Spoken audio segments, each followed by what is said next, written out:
सूबाई वजीर इत्तलात शर्जील इनाम मेमन ने कहा कि सिक्योरिटी इदारों की बरवक्त और मौसर कार्रवाई के बाइस कराची के एक बड़े नुकसान और दहशतगर्द कार्रवाई से बचा लिया गया है। उन्होंने कहा कि इस वाक़े में कलदम BLA की जानिब से एक मासूम बच्चे की जहन साजी की गई थी।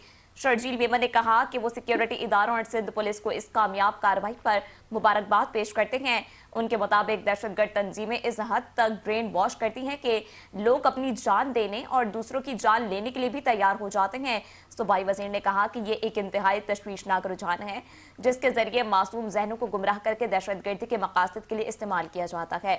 उन्होंने वाज़ेह किया कि हुकूमत ऐसे दहशतगर्दों के बड़े नेटवर्क्स के खिलाफ बरसरे पेकार है और इन अनासिर को किसी सूरत बर्दाश्त नहीं किया जाएगा।